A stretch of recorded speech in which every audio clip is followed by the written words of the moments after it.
Defesa brasileira bate recorde em exportações, apesar de ser ignorada pelo Estado, notam especialistas. Responsável por 3,58% do produto interno bruto brasileiro, a base industrial de defesa atingiu um nível recorde de exportações antes mesmo do fim do ano. O setor trouxe para o país 9,53 bilhões, o melhor índice comercial nos últimos 11 anos. O marco, no entanto, não deveria ser tão celebrado assim. Formada por 252 empresas, a BID hoje emprega 2,9 milhões de pessoas, direta e indiretamente. No entanto, diz Marcos José Barbieri, economista e especialista em indústria aeroespacial e defesa da Universidade Estadual de Campinas, ainda que seja ampla, com várias empresas, a BID é também complexa e heterogênea. Complexa, pois é uma área que constrói desde equipamentos simples, como munições para armas leves, a grandes armamentos como caças, cargueiros e submarinos. É heterogênea porque existe uma grande diferença entre as empresas, desde grandes conglomerados como a Embraer, a pequenas empresas em segmentos bastante específicos. Isso fica claro ao analisar o principal produto exportado pelo Brasil nesse setor, aeronaves militares da Embraer. Basicamente, havia uma concentração muito grande de aeronaves leves, os Super Tucanos. Agora, a Embraer está com um novo produto de valor agregado muito maior, o avião de transporte C-390, detalhe Barbieri.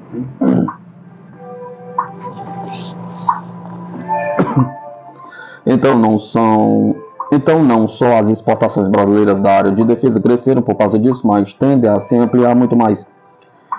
Eu acredito que vai bater recorde tranquilamente. Exportar cada vez mais é um claro sinal para o setor de defesa brasileiro, que possui grande importância para a economia brasileira, não apenas os empregos gerados direto e indiretamente pelas Forças Armadas, como também dados da Confederação Nacional das Indústrias apontam que cada emprego aberto na BID gera outros 3 em áreas adjacentes. De fato, destaca Hélio Farias, professor de Economia de Defesa no programa de pós-graduação em Ciências Militares da Escola de Comando e Estado-Maior do Exército. A base industrial de defesa está integrada à estrutura produtiva nacional. Os projetos e programas estratégicos demandados pela área de defesa são de longo prazo e envolvem o desenvolvimento de tecnologias da fronteira do conhecimento, de mão de obra qualificada, de estruturas de financiamento complexas. Segundo o professor, integrar a indústria de defesa a um sistema produtivo nacional robusto, diversificado e moderno é o grande desafio do setor. Para isso, é fundamental retomar o vigor da atividade industrial do Brasil. Ainda que o recorde nas exportações seja motivo para comemorar, o direcionamento ao exterior não deveria ser o principal foco da indústria brasileira, apontaram os analistas.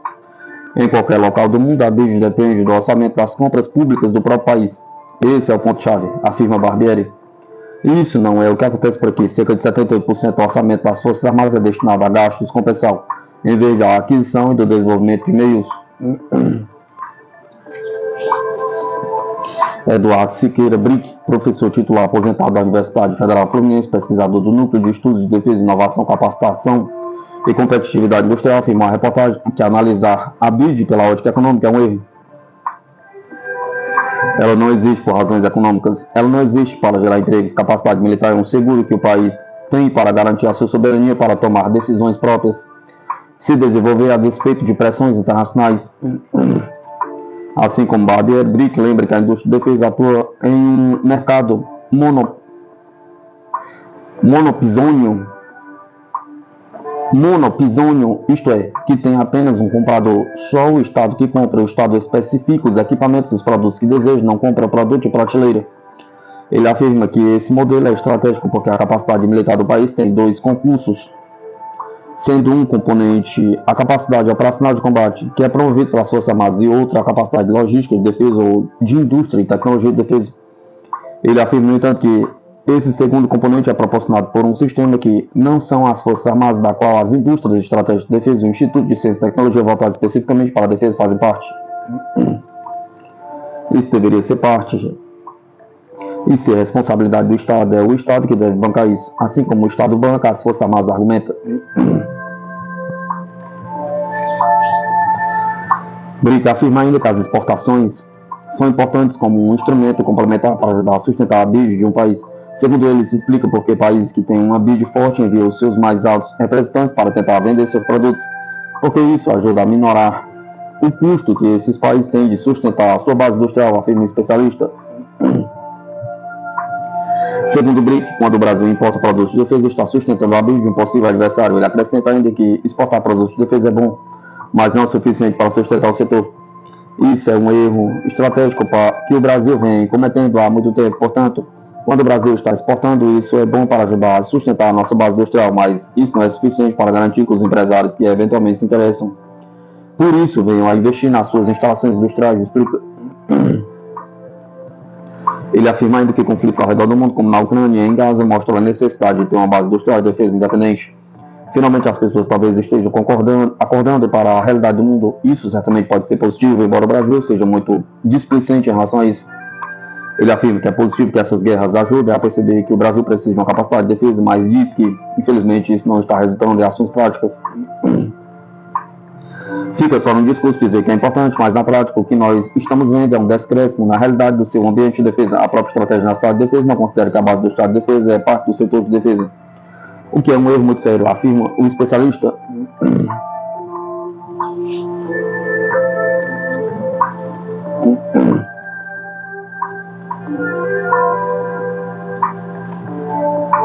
A troco de nada, Equador está prestes a ceder soberania territorial aos Estados Unidos, alertam especialistas. O Equador, pequeno país sul-americano rico em recursos naturais, não se encontra em seus melhores dias. Com um grave problema de segurança pública, crise energética, uma economia completamente dolarizada, agora o presidente Daniel Noboa quer entregar parte do país para controle dos Estados Unidos. Em um recente anúncio feito nas redes sociais, Daniel Noboa anunciou que quer restabelecer bases militares estadunidenses no território equatoriano como forma de combater os narcotraficantes. Em um vídeo feito na base aérea de Eloy Alfaro, em Manta, justamente a que foi ocupada pelos Estados Unidos entre 1999 e 2009, o presidente classificou como um erro a saída dos militares norte-americanos. Na época, sob o governo de Rafael Correa, uma nova constituição foi escrita para o país, proibindo a presença de bases estrangeiras no país. Os motivos e as consequências desse restabelecimento foram explorados no episódio terceiro do Mundioca.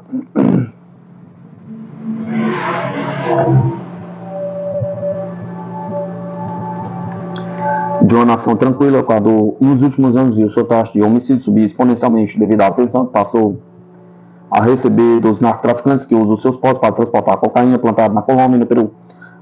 Aliados a esses problemas econômicos de infraestrutura abalaram o país a ponto de o ex-presidente Guilherme Lasso, 2021-2023, não conseguir terminar seu mandato, abdicando do executivo com apenas 2 dos 4 anos servidos. Para que o resto do mandato fosse cumprido, uma nova eleição foi realizada, marcada pelo assassinato do candidato Fernando Villavicencio.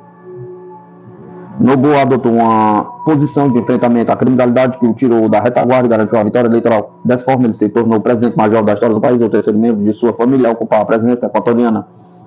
Desde então, Noboa governa através de decretos de estado de exceção. É algo muito grave e praticamente uma declaração de que o país vive uma guerra civil, disse Thiago Rodrigues, professor de Relações Internacionais do Instituto de Estudos Estratégicos da Universidade Federal Fluminense.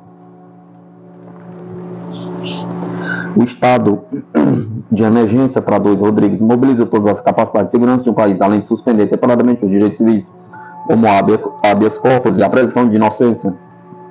Esses estados de exceção não serviram absolutamente para nada, pelo contrário, a violência criminal continua, afirmou o analista político ativista de direitos humanos equatoriano Luiz Ernesto Guerra. Assim como é crítico aos estados de emergência decretados por Noboa, Guerra também é cético quanto às vantagens de restabelecer uma base militar norte-americana no Equador. A ideia repetiu o mesmo experimento realizado em 1999, com os norte-americanos assumindo novamente o controle da base de Manta, localizado na região central do país. A partir dela, espera-se que os militares estadunidenses ajudem a vigiar o tráfico marítimo e coíbam a ação dos narcotraficantes.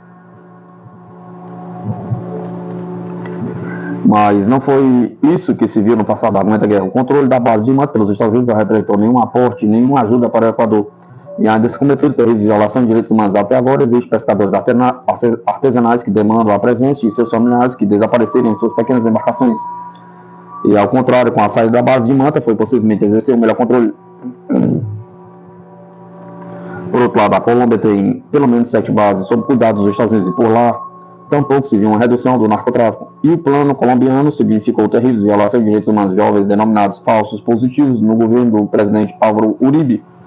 Lembra que a presença dessas bases por toda a América do Sul também é questionada por Bruno Lima Rocha, jornalista, cientista político e professor de relações internacionais. Essas bases vão trazer pessoal financiado pelo Tesouro dos Estados Unidos para combater o crime organizado.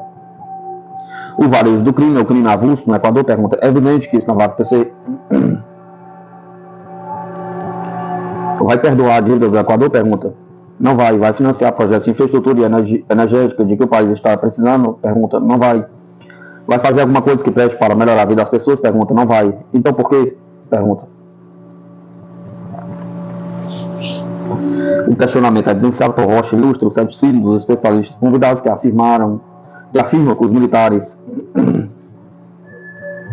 estadunidenses não chegarão no Equador com a função de combater o narcotráfico, a criminalidade, mas sim da apoio à elite que comanda o país, hoje muito bem representado em Noboa, notam. Não faz sentido algum, a não ser que o sentido seja esse mesmo, inviabilizar o país de modo a ter a presença de uma força estrangeira em solo soberano, diminuir sua soberania. Segundo Daniel Noboa, descendente do clã econômico mais poderoso do país, é praticamente um norte-americano, uma vez que ele nunca estudou no Equador e nasceu em Miami. Então aqui o que se quer é violentar a soberania do Equador, isso é submetido a interesses geoeconômicos. O Equador, sendo um país pequeno, é muito rico em recursos naturais, energéticos, em gás, petróleo, minério metálico e não metálico. Dessa forma, diz Rocha, a chegada do Comando Sul dos Estados Unidos ao Equador visa expandir o máximo possível a sua presença física no continente, até para, como força dissuasória, disputar recursos estratégicos. A general Laura Richardson, ex-comandante do Comando Sul, diz com todas as letras que o triângulo do lítio entre a Argentina, o Chile e a Bolívia é um problema para a segurança nacional. Precisamos nos adonar desses recursos, não é de espantar o que está acontecendo nem um pouco.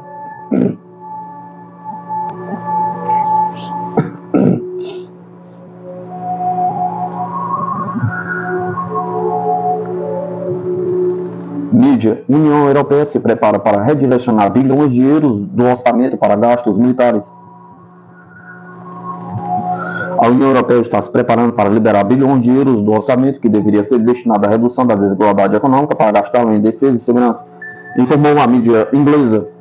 De acordo com o Financial Times, 392 bilhões de euros foram alocados para reduzir a desigualdade econômica no atual plano orçamentário da União Europeia para o período de 2021-2027, dos quais menos de 5% foram gastos nos últimos quase 4 anos. Nas próximas semanas, os países da União Europeia receberão informações de que poderão gastar dinheiro do fundo para mitigar desigualdades para apoiar a indústria de defesa, disse o jornal. Antes de sua nomeação em setembro como comissário europeu para a defesa e espaço, o legislador da União Europeia, Andrius Kubilius, disse que a União Europeia deveria desenvolver sua própria indústria de defesa devido ao fato de que os Estados Unidos estariam ocupados confrontando a China nas próximas décadas.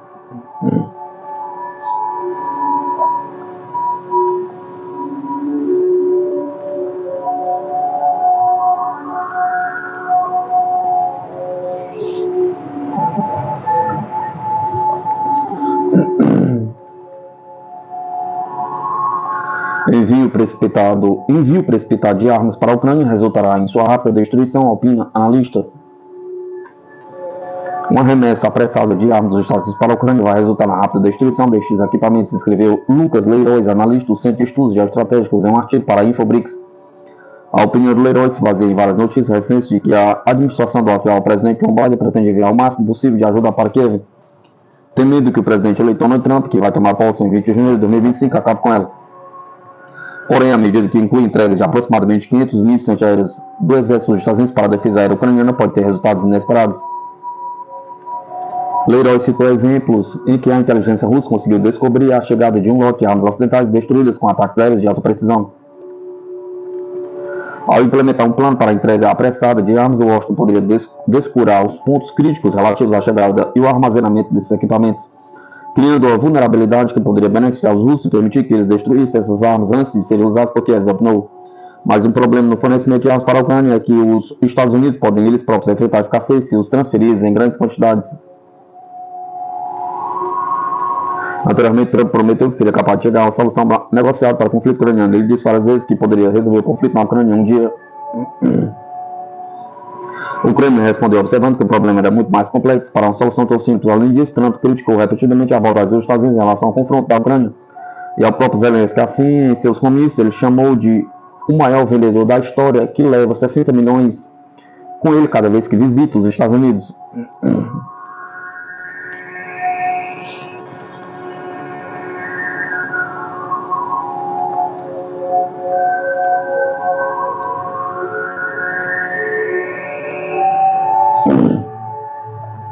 O exército americano concede contrato para construir nova unidade de produção de TNT em Kentucky. Depois de obter todo o seu TNT de aliados estrangeiros, o exército dos Estados Unidos deu um passo à frente para começar a produzir material explosivo internamente ao conceder um contrato à Repcon Uso Defesa LLC para projetar e construir uma nova unidade de produção em Graham, Kentucky. O contrato tem um teto de 425 milhões de dólares, de acordo com o comunicado de serviço, mas não fornece um cronograma de construção. Este prêmio restabelecerá a produção de TNT rapidamente em grande escala em solo americano pela primeira vez em décadas, acrescentou o comunicado. Este é um grande passo à frente na reconstrução da nossa base industrial e na garantia de que temos as capacidades críticas para dar suporte aos nossos combatentes, disse Doug Bush, chefe de aquisição do Exército, na declaração.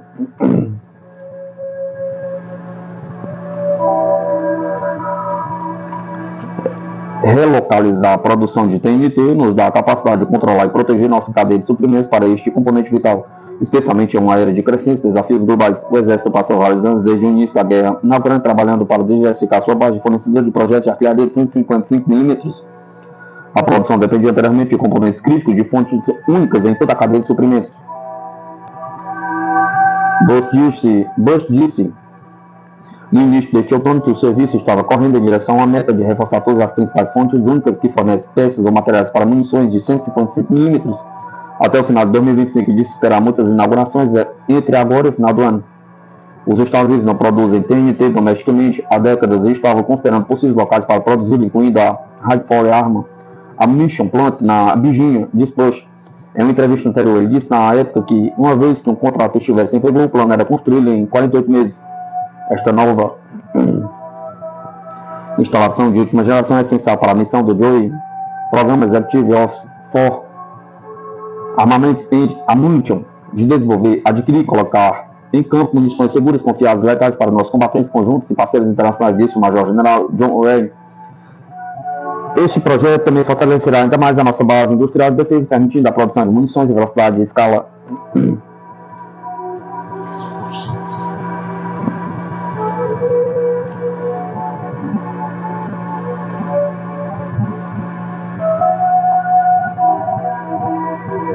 Iveco receberá uma parte do programa de veículos de combate e tanques da Itália. A fabricante italiana de veículos Iveco assinou a fatia do enorme contrato administrado pela italiana Leonardo e pela alemã Raytheon Rheinmetall para construir veículos de combate e tanques para o exército italiano. Após assinar um acordo preliminar com a Leonardo, a Iveco disse que seu braço de defesa IDV ficaria com entre 12% e 15% do trabalho de desenvolvimento e produção do acordo, que foi avaliado em 23 bilhões ou 24 bilhões de euros. Em uma declaração, a Iveco disse que buscaria oferecer suas capacidades em sistemas avançados de propulsão e transmissão para tecnologias de proteção altamente especializadas. A Leonardo e a Rheinmetall disseram no mês passado que estavam formando uma joint venture 50-50 para construir 1.050 novos veículos de combate e infantaria para o exército italiano baseado no Rheinmetall Lynx, com o primeiro veículo entregue em 2 anos. O Panther KF-51 e desenvolvimento da Rheinmetall será a base de um novo tanque de batalha principal para substituir os tanques Ariete da Itália com 132 unidades a serem fornecidas e o primeiro tanque a ser entregue em 2 anos e meio a 3 anos. A Leonardo disse que será responsável pelo sistema de missão conjunto eletrônico e armas dos veículos. A parceria Leonardo e Rimédio foi concretizada depois que as negociações da Leonardo para se unir à KNDS para construir tanques Leopard para o exército italiano fracassaram. Com o grupo franco-alemão citando divergências de design, a Leonardo alegando que o cronograma de entrega da KNDS era muito lento. A inclusão da IDV no contrato italiano ocorre depois que a empresa pareceu ter sido deixada de fora do processo, embora a IVEC tenha trabalhado por muito tempo em veículos militares com a Leonardo por meio de uma joint venture conhecido como SEAL. Antes da aliança Rimédio ser anunciada este ano, o exército italiano pediu à SEAL que elaborasse propostas para o novo veículo de combate, mas a iniciativa se tornou redundantemente quando a Lynx da Rimédio foi escolhida como base. A Leonardo estaria em negociações para comprar a IDV, mas o novo acordo para trazer a Boston como fornecedor de sua joint venture com a Rimédio pode ter descartado essa possibilidade.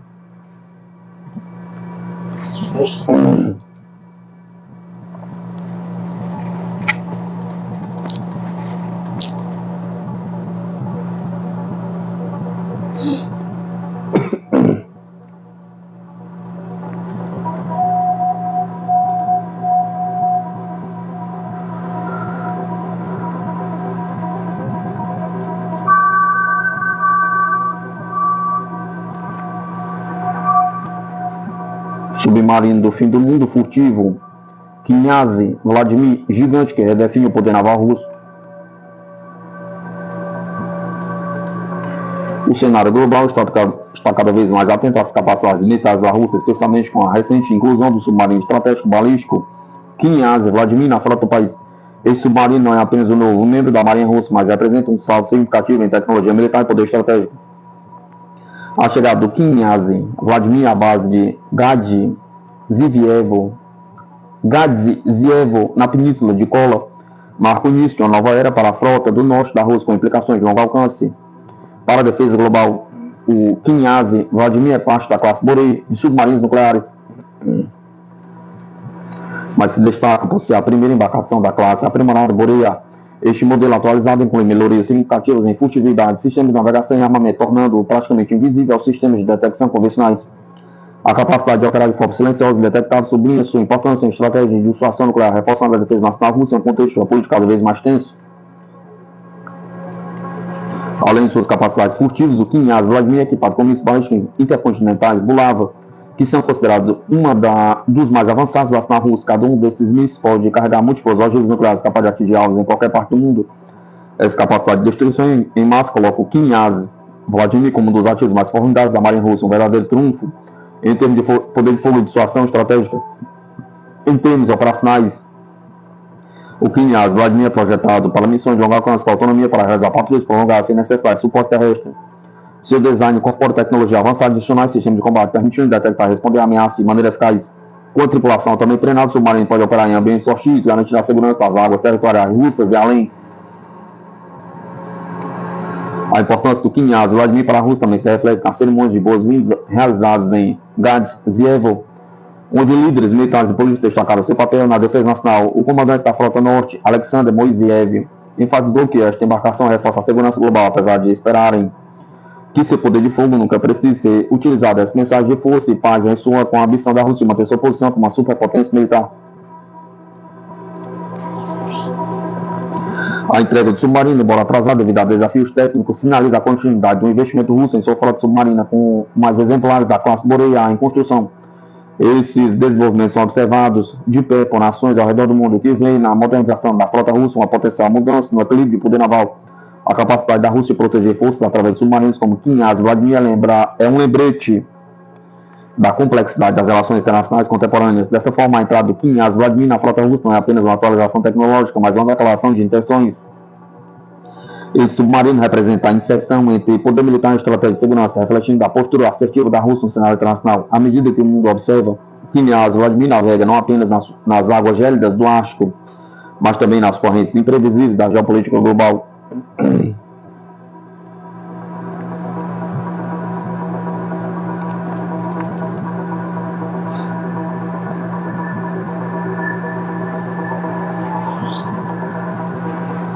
Um susto para a OTAN pergunta: forças aeroespaciais russas recebem novos lotes de caças Su-57 e Su-35S, mesmo em meio a dificuldades.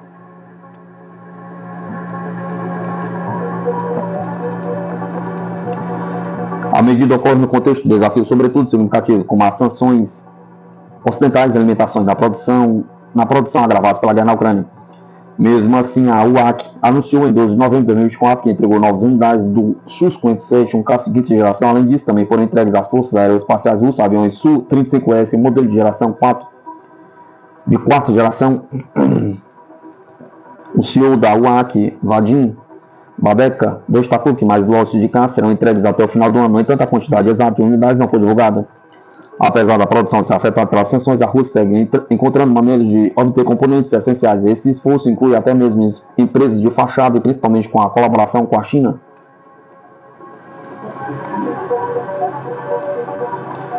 Contudo, as perdas rápidas de aeronaves em combate na Ucrânia dificultam a reposição dessas frotas, principalmente no caso do Su-57. Esse caso de quinta geração vem atraindo a atenção internacional.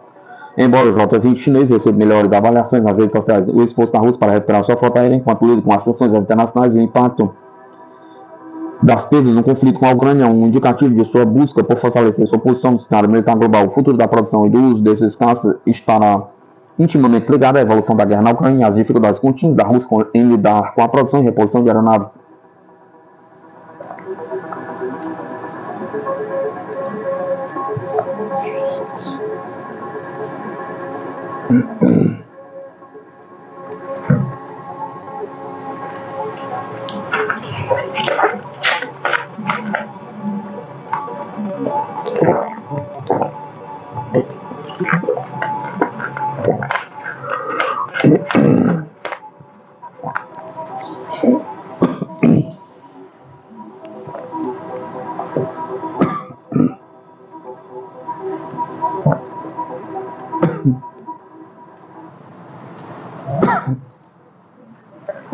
China revoluciona a Força Aérea com super drones CH-9 e CH-7, armas furtivas para combate aéreo contra porta-aviões com precisão letal, teto de serviço de 11 mil metros e alcance superior a 11.500 km. A China está revolucionando sua Força Aérea com os avançados drones CH-9 e CH-7. Essas armas furtivas são projetadas para combate aéreo e atacar porta-aviões com precisão letal, com alcance superior a 11.500 km a teto de serviço de 11 mil metros. Esses drones representam uma ameaça significativa para a defesa aérea inimiga. No Air Show China 2024, realizado em Suai, na província de Guangdong, uma nova geração de drones chineses da série CH atraiu a atenção mundial. Entre as novidades, destacam-se o grande drone de reconhecimento armado CH-9 e a versão mais avançada do drone furtivo CH-7, projetado para missões de alerta antecipado e guerra eletrônica. Além desses modelos, a China também exibiu outros drones inovadores, como o modelo de baixo custo, o CH-3D, o drone de carga CH-Y-H1000 e uma variedade de mísseis à superfície, ampliando as capacidades aéreas militares da série CH. O CH-9 é a mais recente adição à família CH de drones de reconhecimento armado, com cerca de 12 metros de comprimento e envergadura de aproximadamente 25 metros. Este drone impressiona pelo alcance máximo de mais de 11.500 km e capacidade de decolagem de até 5.000 kg. Desenvolvido pela Aerospace CH, o CH-9 oferece autonomia de voo de até 40 horas e atinge um teto de 11.000 metros. O CH-9 detecta e destrói alvos com precisão, permanecendo sobre o ar por longos períodos e transportando uma vasta gama de carga de armas. O CH-9 realiza missões de reconhecimento e ataque com extrema eficácia, ressaltou o desenvolvedor Global Times. O evento também destacou o CH-7, um drone furtivo projetado para missões de alerta antecipada e guerra eletrônica, com peso máximo de decolagem de 8 toneladas, velocidade de cruzeiro de Mach 0,5 e teto operacional de 16 mil metros. Este drone marca um avanço significativo na tecnologia militar na China. O modelo em escala, o CH-7, foi apresentado pela primeira vez em 2018, ainda em fase de desenvolvimento. Na época, o projeto visava criar um drone furtivo de reconhecimento armado para ataques estratégicos. Consequentemente, 6 anos depois, o CH-7 evoluiu, assumindo o perfil de drone tático avançado multifuncional. O CH-7 é projetado para monitorar zonas de combate e realizar suporte eletrônico e interferência. Seu radar permite vigilância de longo alcance em áreas e marítimas, com capacidade de detecção de grandes embarcações, incluindo porta-aviões. Portanto, o CH-7 usa sua capacidade de penetração furtiva para atuar como os olhos das unidades de combate, permitindo que bombardeiros ou caça ataquem embarcações inimigas. com armas letais de precisão à distância, explica. Além disso, ele coleta e transmite informações em tempo real, uma habilidade essencial para o sucesso das operações militares. Outro ponto enfatizado é o custo acessível do CH-7, que o torna um drone estratégico menos oneroso. Com isso, a China aceita algumas perdas durante missões, pois os ganhos em informações em eficácia compensam o investimento. O CH-7 está mais leve e menor, facilitando sua adaptação a missões marítimas e atendendo às necessidades da marinha chinesa da Força Aérea. Além disso, o drone CH-7 tem grande potencial de adaptação. Esse drone pode se ajustar aos requisitos dos clientes, reforçando seu valor do arsenal chinês. Além disso, a versatilidade permite que ele opere tanto a partir de porta-aviões quanto de bases da Força Aérea. Com essa nova linha de drones, a China, portanto, demonstra interesse em dominar o espaço aéreo com tecnologias avançadas. Dessa forma, a estratégia sinaliza mudança importante nas táticas de guerra aérea da Força Aérea Chinesa.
Porto Meridional, com a construção do novo terminal marítimo em Arroio do Sal, pode transformar a logística e a economia do Rio Grande do Sul.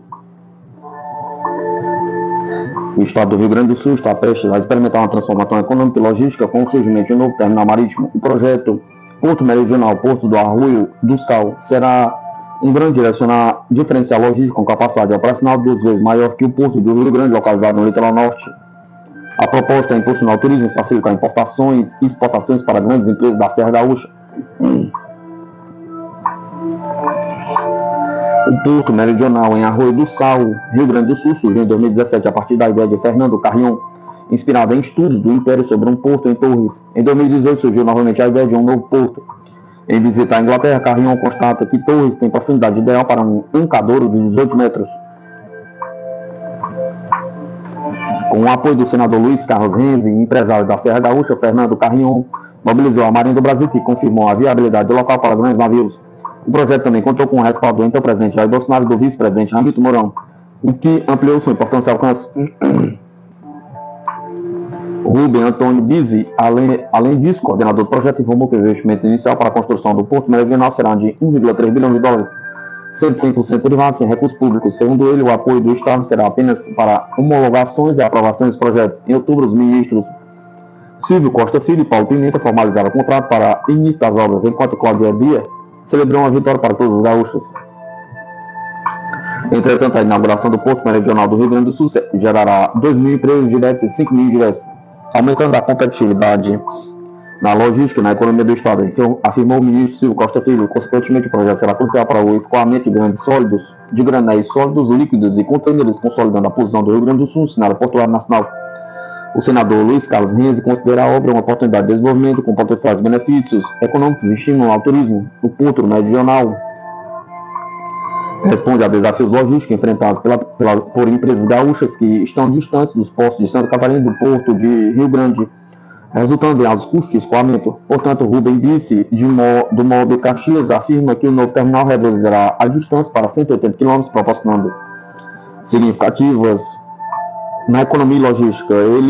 Em suma, ele destaca que o porto contará com uma operação moderna e eficiente, equipada com tecnologia de ponta para garantir a agilidade nas operações. Atualmente, o projeto aguarda a conclusão do estudo de viabilidade previsto para dezembro, após o qual iniciarão os planos logísticos de acesso ao porto. Todavia, Bizzi revelou que 40% da capacidade de operação já está reservada com previsão para o início das obras no próximo ano. Afinal, prefeitos e líderes empresariais manifestaram apoio à iniciativa, ressaltando seus benefícios para o fortalecimento da infraestrutura logística e a criação de empregos na região.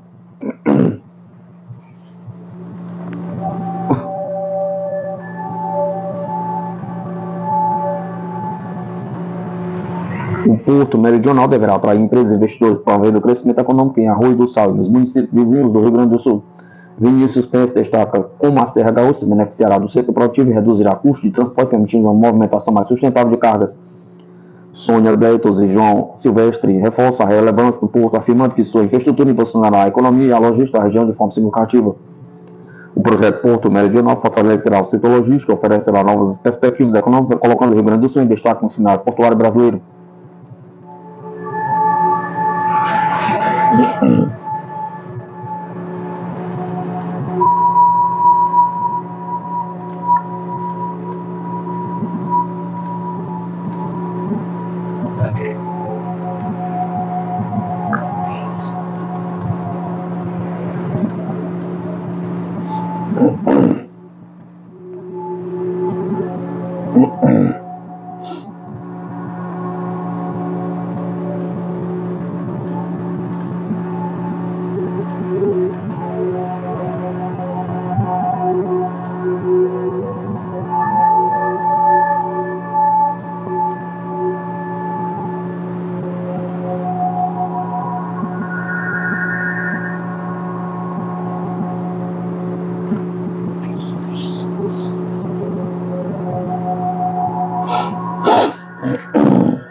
O exército ucraniano perdeu em um dia 1.985 militares nos combates com tropas russas, do Ministério da Defesa da Rússia.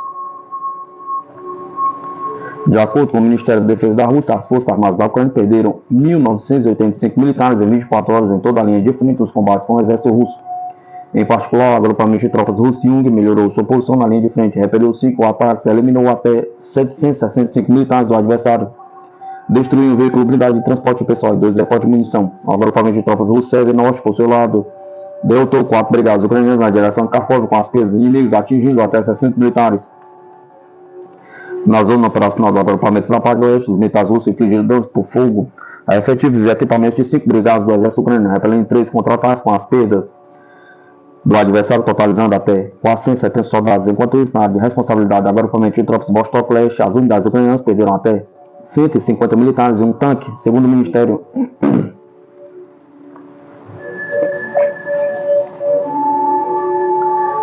O agrupamento de tropas 13 Centro continua avançando em profundidade nas linhas de defesa ucranianas e repeliu 11 ataques. As forças ucranianas perderam até 470 militares e um tanque Leopard alemão nesta zona. O agrupamento Dnieper, por sua vez, derrotou várias unidades do exército ucraniano, eliminando até 70 militares e um depósito de munição de campo. Além disso, a aviação e a artilharia russa atingiram instalações de infraestrutura em aeródromos, instalações de energia que abastecem o exército ucraniano, enquanto a defesa aérea da Rússia abateu 71 drones. No total, desde o início da operação militar especial, o exército russo destruiu 648 aviões, 283 helicópteros, 35.622 veículos aéreos não tripulados, 585 sistemas de mísseis antiaéreos, 19.176 tanques e outros veículos blindados de combate, 1.487 lançadores múltiplos de foguetes, 17.723 peças de artilharia de campanha e morteiros, 28.182 veículos militares especiais.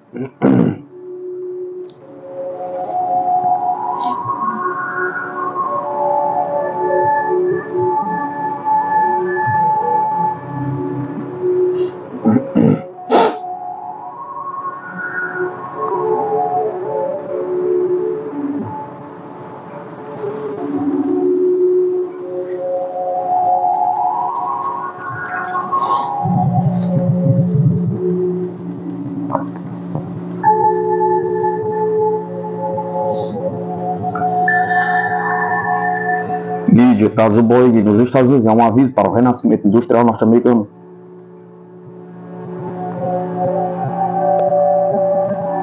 A decisão da empresa aeronáutica norte-americana Boeing, que lembra que a renovação industrial dos Estados Unidos depende mais de sua capacidade de realizar reformas internas do que restringir a concorrência externa, como Washington tem feito com a China, segundo o editorial do Global Times.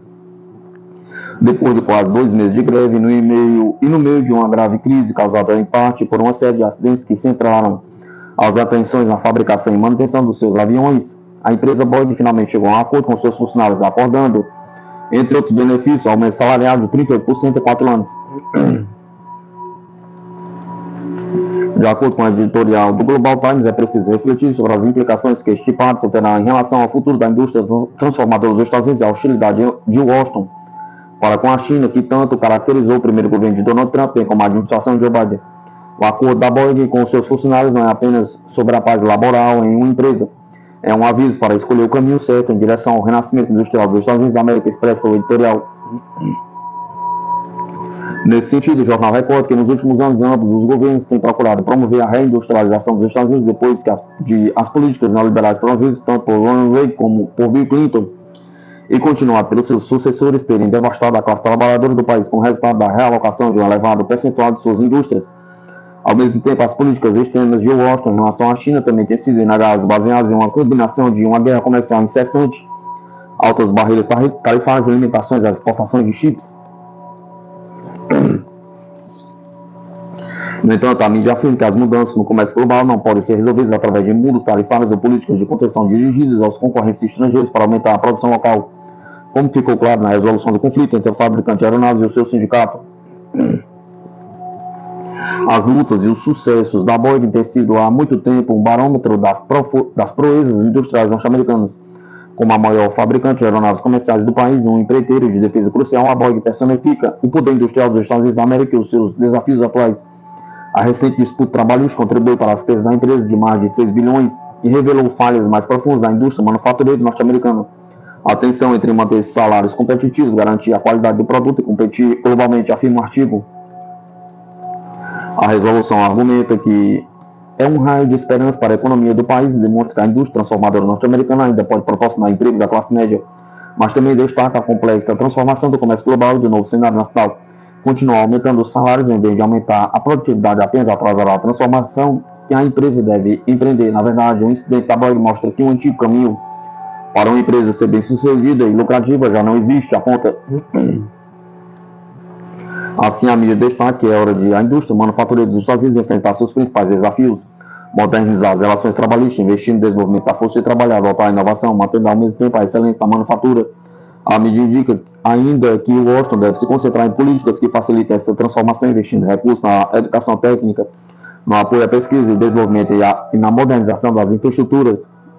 Isto em vez daquela que tem sido a sua estratégia preferida há quase 10 anos, que tem sido antagonizar a China e as suas empresas, para tentar travar sem sorte o crescimento do gigante asiático, que é apenas prejudicando os consumidores do seu próprio país.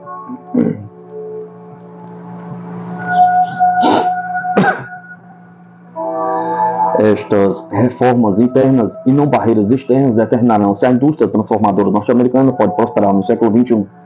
Este é um apelo à ação, um lembrete de que o poder de moldar o futuro da indústria transformadora norte-americana está na mão dos norte-americanos. A evidência é clara. A cooperação internacional e não o confronto serve melhor aos interesses industriais norte-americanos, observa o artigo. À medida que o próximo governo Donald Trump toma forma, liderado novamente por Donald Trump após sua vitória esmagadora na semana passada sobre a candidata democrata a vice-presidente Kamala Harris, a mídia conclui que será importante ter em conta que a renovação industrial dos Estados Unidos depende mais de sua capacidade de levar a cabo reformas internas do que uma estratégia de procurar restringir a concorrência externa.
França e Reino Unido adotam caça de minas navais totalmente baseada em drones com nova tecnologia.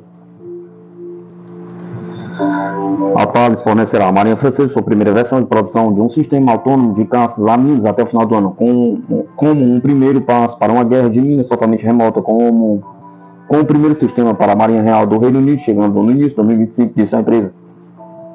França e Inglaterra estão adotando medidas defensivas contra minas, uma escolha também feita pela Holanda e Bélgica, enquanto outros, incluindo Itália e Alemanha, estão mantendo embarcações de caça a minas tripuladas reforçadas por veículos remotos e drones, disse Chris Cunel, gerente da linha de produtos da Thales para medidas defensivas autônomas contra minas.